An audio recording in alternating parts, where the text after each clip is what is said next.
soo dhawaada saaxiib yaal mar kale maanta waxaa iigu wada taxanaad u xiiso badan oo la yiro The Watches General oona soo bax sanadii hore u soo dhaafay 2020 waxaan rajeynaa keli doonta taxnaheeni inta muuqaalkiina gudaha ogan sidii caadiga waxaan ka cusubnay muuqaalka lana garajina kan subscribe dooro subscribe ku in aad iyo aad baa u maasan tahay bilowga taxnaa waxay ku bilaabanaysaa lamaanada banaanka hoteelka la yiraahdo The Watches General waxaana ku qornaa loo hoteelka inuu kaliya furmo markay qoraxda dhacyaroortii hore waa bariga amaaniga meeshu iskaga tagay maadaama hoteelka xiran yahay marka ay tagay dhammaan iftiinka hoteelka ayaa shidmay waxaana si sixir looga qoro looxa halkan sidoo kale waxaan ku rumayn karaa dhammaan rabitaankaaga hadda waxaana nin gudaha ku jiro sheega cunto kariya dhibkiisii isla markaana cuntada looga diyaarinayaa halkaa waxaa ku caddaad in mulkiilaha hoteelka waa cunto kariyahaasi ayna dhab ahaan tahay sixirooleydu waxay cuntada si toosa gacmaheedu ku diyaarsaa dadka markay yimaadaan rabitaankoogana way u fulisaa balse waa in wax ka bedeshaa noloshiisii hore ninkii wuxuu yidhi aad baan u sabool lahay balse waxaa rabaa in carruurtaydii u dhabar adeego rabitaankiigii wuxuu yidhi inaan ku guulo tartanka bakhtiyo nasiibka biritoole markaas sixirooleydi waxay siisay cuntadii u diyaarisay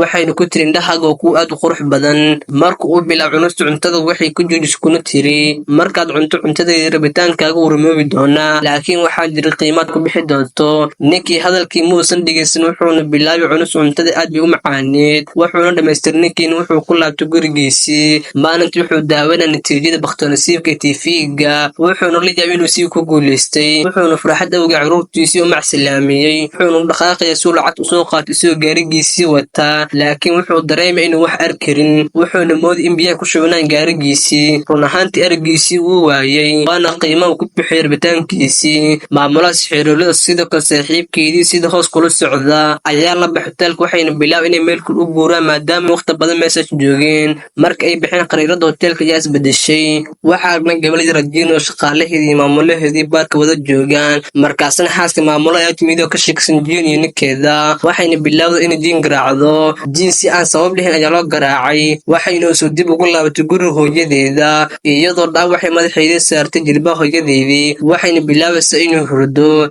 subaxdeeda markay shaqada aaday maamula shaqada uu ka yir sababta markay weydiisay wuxuuna u sheegay xaaskiisii weli ka shegsan tahay hadduusan erin guriga ayaa laga saarayaa intaa kadib waxaana loo tusiya wiil dugsigii sare dhigta oo la yiraahdo lili gabar ayaa imaanaysa oona ku dhahdaa adiga matiikii tartankii sanadkii hore ku dhaawacmay waa may xaalkaaga hadda lii uu ka tagay wax jawaabna siinin subaxdii dam hooyada jin waxay kula talisaa inay furto hotel iyada leed halkay shaqo karaadan lahayd waxay la tagtay jin hotel la iibanayo waxaan la yiraahdaa qiimaha waa 5 milyan lacagta malaaxiga ah hoteelka alaabta saxmada iyo shaqaalaha oo dhan ayaa lagu bixinaya qiimahaasi hooyadii jin aad bay u farxday markaasi waxayna banki ka soo qaatay ama waxayna u iibisay hoteelkii subaxdii damjiin aad bay u farxday maxaa yeelay hadda iidaa lahayd hoteelka macaamiil badanna way yimaadeen kadib cunto kariisar wuxuu u yimi hooyada jin wuxuuna ku yidhi waxaan rabaa fasax dhowr maalmood waxaana aada tuulada dugsiga liika wax wiilo akhlaaq xun ayaa dhibaataynaysa wiil masaakiin ah waxayna ku qasbayeen inuu cuntadoodii haraaga ahayd markii casirka bilaan wiil baa matag bilaabay markuu u dhaqaaqay mashquusha wiilkii mid kooxda ayaa joojiyey wiilkii masaakiinka halkaas buu istaagay markaasuu bilaabay inuu matago dharkiisii oo dhan wuu wasaqoobay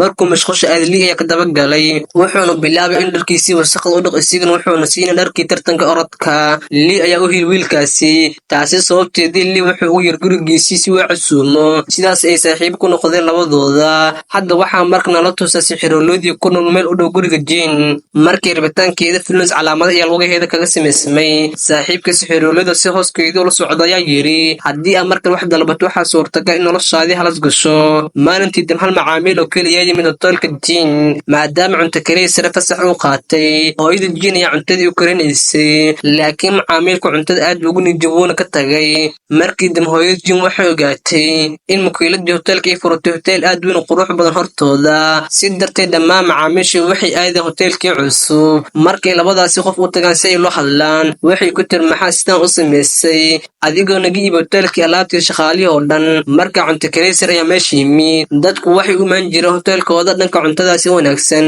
markii aragta hooyada jin waxay gartay mulkiilii hore qiyaamayso waxayna hoteel cusub u furtay lacagtii ka iibisatay sababtaas darteed u eegin waxayna bilaabay inay ka baryeen inay xirto hoteelkeeda laakiin haweenaydii aad bay u kibar badnaan wayna reexid wayna dhicisay waxayna u yeertay waardiyaasha waxayna xoog ugu saartay markii aragta hooyadeedii la falgaadeynayo jin way xanaaqday waxayna bilaabaysaa dagaal sababta booliska ayaa la wacay dhanka kale wiilasha akhlaaqda waxay markii dhibaatayna saaxiibka Lee waxayna garaacayeen Lee ayaa yimid wuxuuna iska aamusay saaxiibkiisii ayuu la baxay laakiin maysan joojin mar kale garaacay saaxiibkiisii markaas Lee aad buu cor wuxuuna bilaabay inuu la dagaalamo wuxuuna si fiican uga dagaalamo wuxuuna si xun u garaacay laakiin ayagu saddex bay ahaayeen Lee hal buu ahaa sidaas darteed way qabteen sidoo jir u bilaabay inuu garaacaan markaas booliska yimid dhamaantoodii waxay u kaxeeyeen saldhigga Jin in halkaasi bay joogtay waxayna u sheegtay booliska mulkiilada hoteelka waxayna qiyaamisay waa in dacwad laga furo Lee saaxiibkiisii wiilasha xumaa dhamaantoodii waxay fadhiyeen halkaasi sarkaalka baaritaan ayuu waday sarkaalka sare ayaa yimid wuxuuna yiri waxaan helay wicitaan muhiim ah ninka na soo waco waa saddexaad wiilka khalaaqada xun wuxuuna ahaa maamulaha dugsiga sare wuxuuna ku yiri waa in la sii daayaa wiilashaasi markaas sarkaalkiisa dadad u sii daayay wiilashaasi wuxuuna bilaabay inuu Lee saaxiibkiisii u baaro Jin waxay tiri maxaa sameynaysaa miyaana garan in labadan wiil ay dhibanayaasha waa in la sii daayaa maan kuwaa sii daysay markaas sarkaalkii uu sii daayay Lee saaxiibkiisii markii Lee bixa Jin waxay ku tiri waan ogahay in waxba galabsan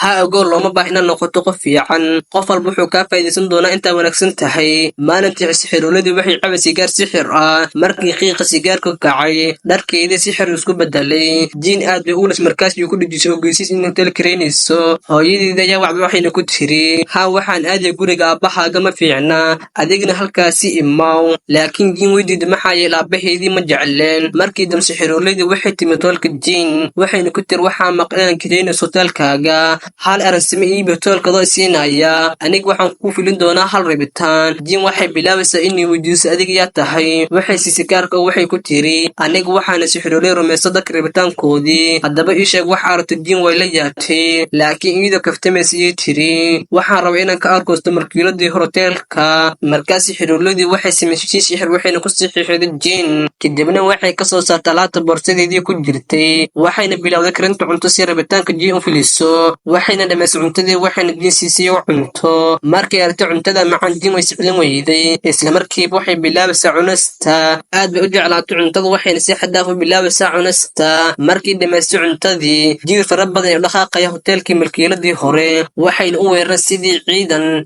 markii lacag tirinaysay isla markaas xoog sixir u eega xayawaan yaaglateedii galay wuxuuna si aad ugu xunujilay ay dhimatay subaxdii Jin waxay ku toosariyay cabsi leh waxayna bilaabaysaa inay xusuusto wixii xal dhacay waxayna ku toosay sixiroolodii rabitaankeedii bay u filisay laakiin ma aysan rumaysan waxay moodaysaa inay riyo tahay oo keliya markaasi isku diyaarsan u baxday hoteelkeedii markii artindaheedii baa ka fogaaday booliska ayaa qaaday meydkii milkiiladii hore waayaab waxay fahmeen sixiroolodii dhab ahaantii rabitaankeedii u filisay waxayna ka murugootay sababta waxay ogaatay in sababaha dhimashadaasi waxaana la tusiyaa wiil aan lahayn guri iyo shaqo la yiraahdo Bia wuxuuna u tagay raqiib wuxuuna u cid dharkiisu shaqada u qaatay laakiin maadaama shaqo lacag u haysanin waxbana ma siin ninkii dharka ka qaatay ninkii aad ugu xanaaqay wuxuuna ka yiri suuqa aflagaad u jeedinaya Bia Jin waxay timid hoteelka maadaama hoteelkeedii hadda leedahay sixiroolladii way joogtay Jin waxay weydiisay adiga ma aad shabeynaydi sixiroolladii waxay tiri may aniga ma diilin adiga aad adigoo rabitaanka dalbaday Jin way carot waxayna bilaabaysaa inay qiliso aniga kubaan orina disho waxaan kili rabina ka argosto sixiroolada way carot waxayna wajigeedii qabato dhulku dhufatay waxayna tiri hadaba waxaan sameeyay wixii aad ratay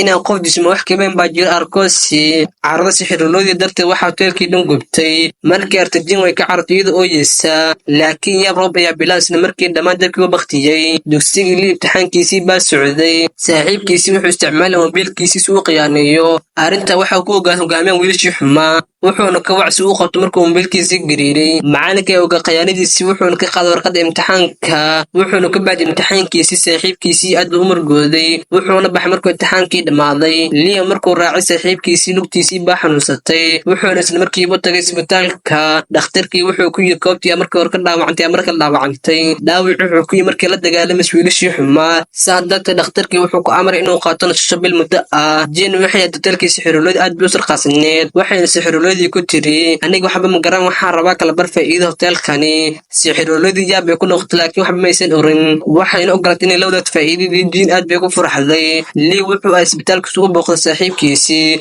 sababta saaxiibkiisii wuxuu isku day inuu dilo saaxiibkiisii aad u murgoodo wuxuu yiri aniga miyuu qof waxbarasho fiican leh ciyaarna kuma fiican aniga waxba ma ihi maxaa noloshan ka fala waxaana qof fil ah xitaa geesina ma leeyahay dilo sixiroolada filaatay si uu ku kulantay sixiroolada hore waxayna ku tir jooji wax walba haddii aad xoogto sixirole maxamud waxaa noqon doonta qof caadi ah. Sixiroloodii wayna caruurtay halkaasna ku dhammaanaysa qaybtiina koowaad taxanaheeni. soo dhawaada saaxiibayaal mar kale kusoo noqod wanaagsan. halkan waxaa kasii doona taxanaheeni noo sii socday ayna qaybtooni kood ku dhamaatay markay sixiroloodii caruurtay. waxayna tiri maxaad ii ilaalinaysaa sidii kaamiraad miyaadan shaqadaada qaban karin? aniga waxaan samayn doonaa wuxuu qalbigayga rabo. intaa kadib way baxday aad buu murgooday. wuxuuna fuulaya saqafka dhismaha wuxuuna rabaa inuu dilo isigoo istuuraya. sababta lugtiisii way dhaawactay mar dambe uusan fulin karayid aabihiisii oo uu rabo inuu noqdo ciyaaryahan wanaagsan. dhan kale muu caawin kara saaxiibkiisii ka hor intuusan istoorin. saaxiibkiisii asagoo wuxuuna ku yidhi nolosha mis dhiibi doon waxaan la dagaalami doonaa. markaas lii aad buu furo wuxuuna yidhi saaxiibkaygiyo go-aan wanaagsan baa gaartay. qofna waa inuu si degdeg ugu quusan noloshiisa waa inuu si joogto ula dagaalamo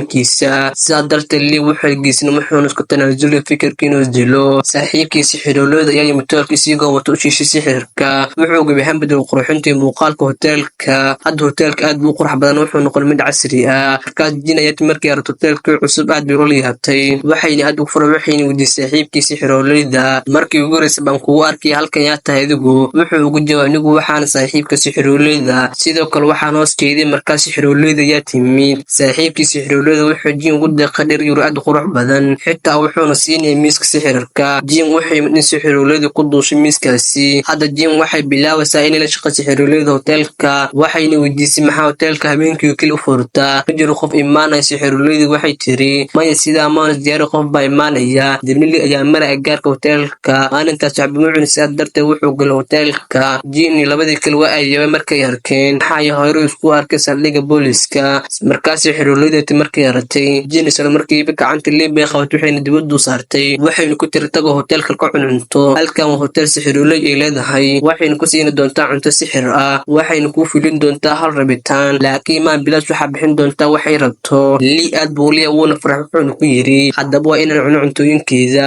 markaasii hoteelka dib ugu laabtay sixirolooda waxay tiri markaad dalbato cunto ma diri karti go-aankaaga qiimaad ka bixinaysa anigaa ku aamin doonaa. lii wuxuu yidhi waan ogol laakiin u sheegin rabitaankayga jin. markaas sixirolooda waxay bilaabaysay diyaarinta cuntada. waxayna ku tiri jin sooqo calaamada kiikii daawooyinka hoos ku jira. jin waxay goysay calaamad si lanfal midabkooga cagaar cas buu isu bedelay. waxayna bilowday inay hadlaan. taasi aad bay u baqatay sidii u cartiyada sixiroloodii wacaysa. sixirolooda waxay tiri waxayna ku tiri hala yaabin waan oga inay hadlaan. jin waxay tiri tani waa kee sidee bay u hadlaysaa laakiin waxay iska dhaftay waxayna u tagtay dhulka hoose. waxayna halkaas ka qaaday daawooyin midba kala duwan leh oo dhulooyin ku jira. waxayna u keentay sixiroloodii. markii sixiroloodi isku dartay daawooyinka waxaa soo galay xoog sixir u muuqda qiiq. kadibna sixiroloodii waxay u karisay cunto lii aad buu u jeclaa cuntada lii wuxuuna bilaabay cunista. markuu baxay sixiroloodii waxay siisay kaarkeeda. markuu bax jin waxay weydiinaysa sixiroloodii muxuu lii dalbaday laakiin sixiroloodii wax jawaaba ma siinin. maalintii xatiijin riyo cabsile bay kusoo toostay. waxayna ku riyotay kaba raaxdin loola seexanaysaa. maalintii dib markay hoteelkii timid aad bay ula yaabtay. sixiroloodii waxay lii ka dhigtay shaqaalaha hoteelka. abiil lii wuxuu ibsay guri cusub u dhihi hoteelka. wiilkii shaqan guri leh loo oran jiray b waxaana loo tusay isigoo wareeg shaqo galaya. farxad iyo kugal weerarsigaasi laakiin silimfla calooshiisii ayaa bilaabatay inay xanuunto. maxaa yeelay muddo dheer wax buu soo cunin. dadkii wareysiga qaada waxay arkeen qof tabardan waxayna ka saareen. habeenkii markii balse u seexday wadada dhinaceeda hooyadiis ayaa soo waxay ku tiri aad baan u xanuunsanahay waxaan una baahan lacagan ku iibso daawooyinkeyga. markaas wuxuu qaatay midi wuxuuna tagay hoteelka sixirolooda. wuxuuna mididii ku qaad gacantiisii wuxuuna bilow inuu juuxan jabo. wuxuuna weydiisay lacag iyo cunto. wuxuu kasoo saarbac jiibkiisii wuxuuna u tuuray jin si dadasi ugu buuxiso cunto. sixirolooda weyti markuu arkay wuxuu mididii qoorta jin ka saaray. wuxuuna sidoo kale sixirolooda ka dalba lacag iyo cunto. silim filan wuxuu ku dhacay dheertii yareed. markuu arkeedkii waa hadala maskaxdiisii baa qaraxday. wuxuuna jin sii daya wuxuuna ka caray isigoo baqay. wuxuuna ku dhacay isigoo miyir beelay. markuu miyir kusoo noqdo wuxuuna raginka bixina wuxuu sameeyey. wuxuu yidhi hooyadeedii xanuunsanta waxayna u baahanta lacag iyo daawo ka iibsato. aniga waxba maanu cunin muddo badan sidaas darteed ayaa sidaan u sameeyey. jin waxay weydiisay maxaa shaqo waraagsan weysay. wuxuu yidhi nasiib xumo baa dishay. waxaan isku dayay dhowr jeer laakiin xitaa shaqo maan helin. hooyadeedii waxay dan soo qaad inay wax barto laakiin waxbarashadeedii wax faa'iido maysan lahayn. lii farxad iyo ku yir waa wala hadda waxaa timid meel aad u fiican. ani waa sixirolooda rabitaanka dad ku filisa. markaas sixiroloodii waxay ku tiri ii sheeg rabitaankaaga. wuxuu yidhi waxaan keli rabaa inaan helo shaqo yar. jin waxay ku tiri midyarba oo tahay maxaa yeele waxaa bixin doontaa qiimo aad u culus. biyo wuxuu yidhi laakiin wax ma haystaan bixiyo. sixiroloodii waxay ku tiri haylaan faraxaaga aad bay qurux badan yihiin. jin sixiroloodii waxay kala jikasay biyo cunto kariso. Waxyar kadib waxay siisay digaag madow. Markuu wargafkiisii uu biyoobay wuu siclin waay wuxuuna bilaabay cunistiisa. Wuxuu sayd cunay sidii qof aan cun muddo wax sanad ah. Kadibna cunastii biyo aad buu u fur wuxuuna ku yiri wow sixirooleed cuntadaada aad bay ula yaab badan tahay. Markuu baxay Lee wuxuu yiri Britol waxaa rumowi doona rabitaankaaga biyo isigoo faraxsan iyo socodooyinka. Laakiin markuu arkin dhibaateynay gabar markuu isku day inuu joojiyo ninkii wuxuu ku hanjimay wuxuuna ku yiri ka tag halka laakiin biyo ma tag wuxuuna ku yiri gabadh iska sii daa. Ninkii aad buu cur wuxuuna biyo ku weer mindadiisii ku sii socod laakiin biyo aad u xoog badan wuxuuna qabtay mindadii. Kadib booliska baay markii ninku isku day inuu baxsado wuxuuna xoog ku bixi mindadiisii taasoo sabab in la furo biyo ay go'aan. Wuxuuna bilaabay inuu la xanuunsado wuxuuna xasuustaa halkii sixirooleedaha faraha aad buu qurux badan yihiin. Taasi waxay ka dhigantahay farahaasi waxay ahaayeen qiimaha rabitaankiisii. Qiiq madow ayaa qaad fariiga waxayna keeneen weelka sixirka horteeda. Maalintii xigtay wuxuu u joogay iskuulkiisii. kooxdii wiilashii xuma waxayna bilaabeen in dhibaateeyeen wiil kale. Lee wuxuuna ku yiri ka taga qof kale dhibaateyn laakiin idinka khasaari doona. Waxaan u sheegay abiin oo maamulaha iskuulka. Lee wuxuu ruux fasalkiiba u dhaqaaqay. Markii Jill la konfiidkii wuxuuna tusiyaa muuqaal ku jiro biya. Muuqaalku wuxuu sheegay in bisigiisna uu badbaadiyay gabar. Markii arkin geesnimadiisii booliska waxay go'aansanayeen abaalmarin weyn. Maalintii xigtay Riyo kala cabsi la bay ku soo toostay. Waxay artay fariig biyo oo go'ay. Aad bay u baqday waxayna ka baxday gurigeeda iyadoo cabsanaysa. Jill waxay ku noqotay carruurnimadeedii way dhacday markaas haweeney baa gacan ka qabatay. Waxay artay gabar cabsi la oo la socota. Iyadoo cabsi darteedii ay toostay. Maalmo kadib saaxiibkii Lee wuxuu ku soo laabtay iskuulka. Lee aad buu u soo dhaway saaxiibkiisii. Laakiin kooxdii wiilasha xuma waxayna bilaabeen inay marka dhibaateeyaan. Markaas saaxiibkiisii Lee wuxuu ku yiri ila kaftam haddii aad rabtaan laakiin aniga mar dambe ma baqayo. Markaas wiil baa carruur wuxuuna qabtay bulootiga istaajiyay. Lee wuxuu soo fargeliyay wuxuuna ku yiri maxaa sameynaysaa ma waalan tahay. Macalinkii baa yimid markaas waxay fadhiisteen kursigooda. Dhanka hooyadii Jim waxay ka soo noqotay ninkeedii. Jim waxay hooyadeedii ku tiri maalmihii ugu dambeeyay waxaan ku riyoonan riyoon la yaab leh. Waxaan arkay carruurnimadeedii marka aan jirshan 6 sano. Maxaa igu dhacweynay ma igu timid. Hooyadeedii waxay isku day inay kala xigto waxayna ku tiri may gabadheedii xubku kuma dhici riyadaada iskiilow. Maalintii dambe Lee iyo Jim markay shaqada ka soo laabanayeen. Lee wuxuu dejiyay maalinta fasax ah. Meeraacaysa in casho wada qaadano. Waxayna ogolatay maalintii dambe markay timid hotelka. Waxayna aragto cunto harto waxayna iska celin waysa inay cunto. Inkastoo sixirooleedii ku dirtay inay siin cuntooyinka hara. Markay cunto caafimaadkeedii u isbedelay. Maalintii dambe waxay u baxday shopping iyadoo la socod saaxiibteeda. Halkaasi ku orday qoraacana dadka intooda badan jecel yihiin. Markay Jin ay damacayna tagto qoraagiya kula kulmay naftiga dhexdiisii. Markay Jin dhicis qoraagiya gacanta ka qabtay u badbaadiyo. Laakiin markay gacanta ka qabatay Jin waxay bilaabay in wax badan ka fikirto. Markii albaabka liftiga uu furmo qoraagiya ugu baxay. Maalintii dambe Jin waxay daaweynaysaa TV halkaas oo qoraagiya lagu wareegsanayay. Jin waxay xasuusatay in lambarkeedu uu qaatay qalin uga dhac liftiga. Kadib qoraagiya soo wac Jin wuxuuna ku yiri Jin anaga yaa qoraagiya kula kulmay naftiga dhexdiisii. Waxay ku tirhaan waan ku xasuustaa wax fiican ay soo waxdo. Qalinka liftiga ka tagay la jira. Qoraagiya wuxuu ku yiri oo ilaahiyo wuxuu mid ugu qaalim kula kulmay makraamaantii aad ugu soo celiso. Waxay tirhaa waxay kadib la kulantay waxayna culus qalinkiisii. Waxayna sheeko dheer wada yeesheen. Fiidkii Jin gurigeedii baa adeeda ka balan qaad inay mar kale kulmi doonaan. Qoraagiya wuxuu aaday hotelka Lee. Sixirooleedii saaxiibkeedii way joogeen. Waxay Lee weydiisay maanta waa fasaxaagii maxaa u timid. Wuxuuna weydiiyay may timid. Waxaan balan in film fiirsano casheeno. Laakiin saaxiibkii sixirooleed ayaa la baxay Jin wuxuuna ku yiri wiil ku kalsoona dadka inta badan.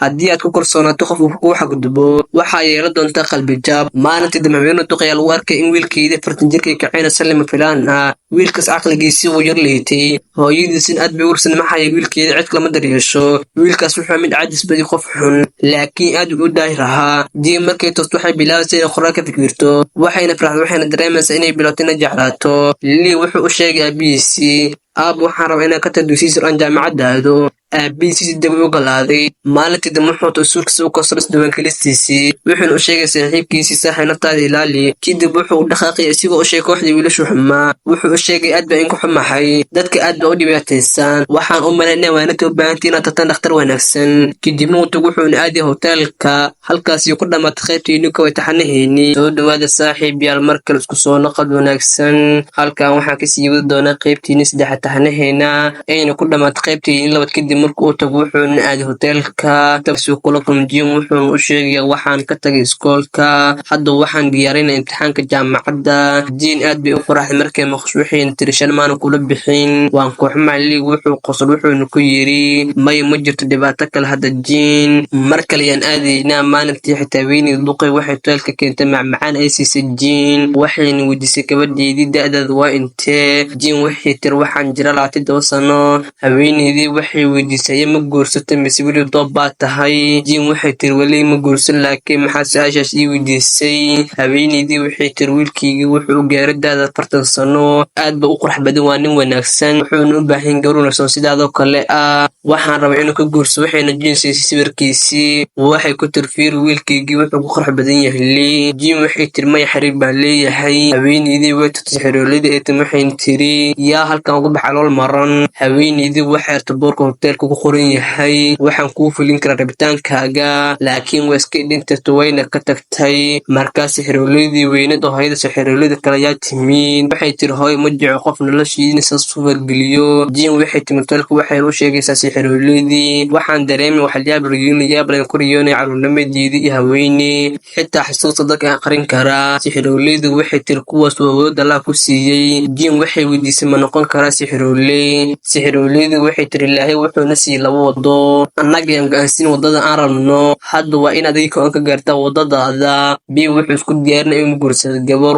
wuxuuna ugu sheekayn hoteelka xiriirlada haweeney duqalkaas fidis waxay weydiisay runtii rabitaankaaga halkaas lagu fulin karaa bi wuxuu yiri rabitaankaygi waxayna hela shaqo wanaagsan waana laakiin qiimay ku bixinaysaa waxaan way loo haweeney duqa waxay u timid hoteelka xiriirlada waxay yiri in wiilkeedu uu hel xaas wanaagsan waxay tiri wax kasto aad rabto ku bixinayaa laakiin xiriirlada waxay weydiisay xasuusteeda oo kaliya xiriirlada Jin waxay kalan jikay si cunto u sameeyay haweeneyda duqa ahayd xiriirlada waxay Jin siisay fursad ay ku doorato cunto Jin waxay akhrisay buug muddo William markuu arkay Jin oo akhrinaysa buugga Jin waxay dooratay baasta xiriirlada waxay siisay baasta waxayna siisay haweeneydii waxay jeclaatay cuntada laakiin maalintii dambeeyay waxa uu arkay xaalad yaab leh xasuusteedii dhan way ka tagtay Jin aad u carartay waxayna xiriirlada ku tiri waxaan doortay cuntada si aan u turto xasuusteeda xun kaliya laakiin xasuusteeda dhanbay weysay xitaa wiilkeeda ma garan karto xiriirlada waxay tiri maxaa sameeyaa haweeneydaas wixii qiimo ku bixisay rabitaankeeda in wiilkeedu uu helo farxad qofka markuu deen inuu helo rabitaan wanaagsan wax walba u huri karaa Jin waxay ku tiri waxaan ka tagay hoteelkani waan daalay waxaan rabaa in nolol caadi ku nool dib laguma soo laabanayo markii ay tagtay macaamiisha waxay sii socday xiriirlada waxay shaqadeedii laakiin waxay dareemaysaa in Jin ay tabayso Leen wuxuu dareemay farxad la'aan wiilkii haweeney duqa wuxuu kaligiisii noqday wuxuuna bilaabay in gurigiisii shaqadiisii kali daryeelo wuxuuna hooyadiisii geeyay xarunta dadka waayeelka lagu xanaansiyo halkaas ugu nasato laakiin wuu jecel hooyadiisii wuxuuna isigoo murugo qabaa in arrintaa muddo qaadin ka sida darteed waxay u xiriirladii waxayna ku tiri waxaa joojisay rabitaanka haweeneyda ama ugu yaraan kalbar xasuusteeda soo celi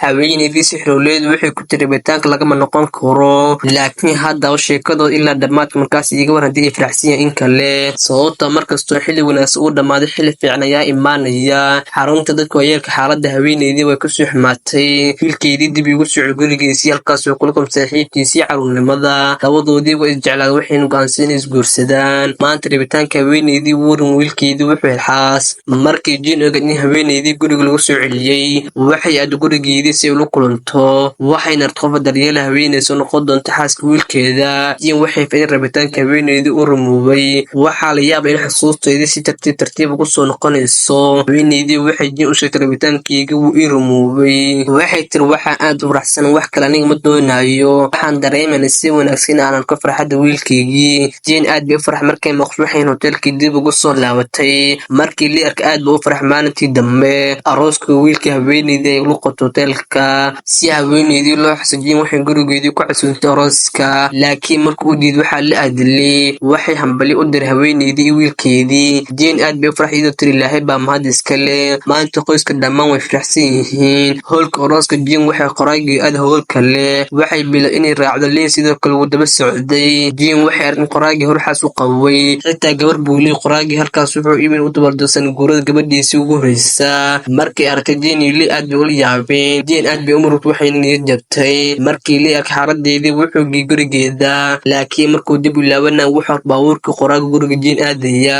qoraagii wuxuu gal guriga wuxuuna isku dayay inuu jiin qanciyo laakiin jiin aad bay u xanaaqsan waxayna ku tiri ma doona inaan kula qiyaanuulooyiga baxalkan doodii way soo galad qoraagii caradiisii darteed wuxuu bilaabay inuu garaaco jiin lii ayaa soo gal wuxuuna qoraagii ka jiida jiin wuxuuna ku dhufeer xoogla sidaas uu dagaalkii ku bilaabmay jiin waxay u yeertay booliska waxay labadoodii keenyeen saldhiga qoraagii wuxuu ku yiri aniga waxaana saaxiibo lii ayaa la soo dhexgal jiin waxay tiri ninkan wuxuu been sheegay in gax xiriir lama lihi markaas boolisku waxay lii weydiiyey maxaa xiriirka la lahay jiin wuxuu yiri aniga waxaana saaxiibo wanaagsan jiin waxay tiri hawa saaxiibkayga fiican maalintii xidijin waxay u tagtay hooyadeeda waxay rabtay inay sababtay wax walba ugu xumaanayaan wadoodii waxay wada cunayeen markaa waxaana la tusay carruurnimadii jiin iyadoo qoodinaysa hooyadeeda markay jiin habeenkii yar seexatay waxay maqshooyada iyadiido hadlaya ayadii waxay ku tiri jiin maa gabadhaada dhabta ah waxaa sida ugu daranaysa ninkaagu wuu kooxon yahay ka tag nolol fiican hel doontay haddii aad gabadha qof kala siisid jiin waxay hooyadii weydiisay maxaa arrintaa iga qarisay inaan ahayn gabadhaada dhabta ah hooyadii idoo murugsan waxay ku tiri dadka waxay ugu jiraan waxay doonayaan adigu waxaa tahay gabadhaada markaa jiin aad bay u murug waxayna ku tiri maasanad hooy si aad ii soo gorsayna jeclaatay weligii aabbahay ma caafin doono ninka dhibaatadan baan kuu keenay hooyadeedii waxay ku tiri haa waa dhibka qayb kamid nolosha laakiin dhammaad baa u yimaadaa gabadhaydii maasin adiga noloshaydii farxad baa gelisay markaas yaa labada hooyo gabarhkiisa la ooyeen aabbihii baayid wuxuuna gabadhaydii cafi ma istaahilo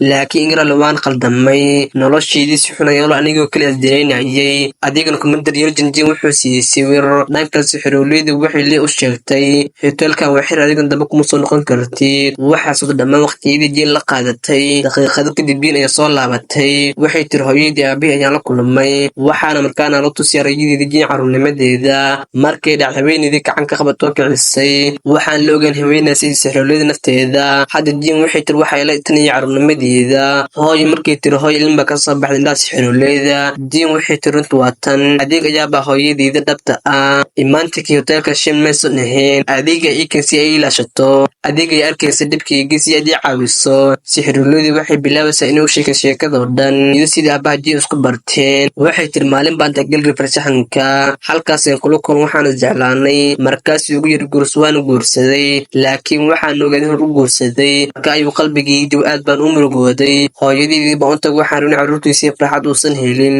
laakiin hooyadeedii waxay sixirowley waxooyadii u bixisay qiime taasoo ka dhid in aniga noqdo sixirowley laakiin markaas kadib yaan oga inuu ur leeyahay oo waxaan cayilmahayga markaasgan hooyadeedii ka baray in la joojiyo rabitaankeygii laakiin waxay tiri lama celin karo laakiin haddii aad ilmahaaga u badbaado qof kale u dhiib sidaas darteed aan kuu siiyo hooyadaada kale jiin way murugoto waxay tiri hooy maxaa iga qaadin wayse carruurnimadeedii sixirowleydii waxay tiri waddo kale ma aysan jirin jiin waxay linteedii iska taagtay waxayna go'aas in qoraagii ka arfursato waxay u diyaarsa cunto uu cuno qiimey waxay ku baxsan iyadu noqoto sixirowley lii wuxuu aad jaamacadda soo imtixaankiisii koowaad u galo halkaasuu saaxiibkiisii kula kulma wuxuuna ogay in kooxdii wiilashii xumaa laga saaro iskuulka laakiin marun ciqaab bay mudan yihiin sixirowleydii saaxiibkeedii waxay diyaarin cunto maanta waxay casuumayeen jiin hooyadii lii dhammaantood wada cunayn waxayna ahayn kuwa aad u faraxsan lii wuxuu fariin ku guulaystay imtixaanka jaamacadda taasoo farxadoodii sii kordhisay sixirowleydii waxay jiin u sheegtay mahadsan si aad gabadheydii u daryeeshay hooyadii jiin waxay ku tiri adiga ayaa ku mahadcelinaya marwal ilaahay baan ka bari inaan noqdo hooyo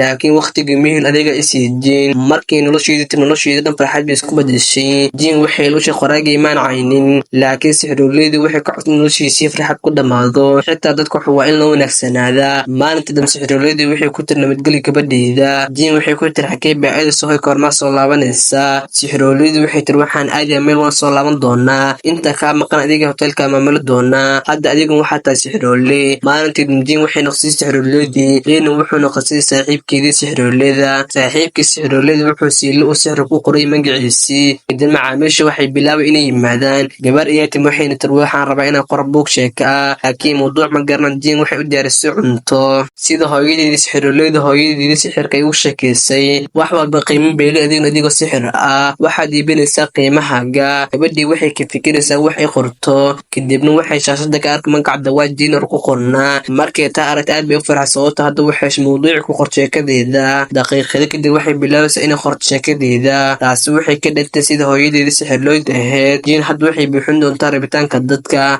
mahan waxay qaadan doontaa waxay siido doontaa shaqada hooyadeed ii haysay laakiin maadaama aad wanaagsan tahay waxaa laga inaysan cid waxyaalo u geysan doonin halkaas ayuu ku dhammaad taxnihiinii hadii halkan nala soo gaartay aad iyo aad baa u madsanta daawade janalka subscribe muuqaalka like kambaleekan fursi ku soo gaaraan muuqaalaad xiiso badan waxaan isku day doonaa inaan soo khalaasino taxano kale aad u xiiso badan intaas la gaarin waxaan ku leeyahay mac salaamo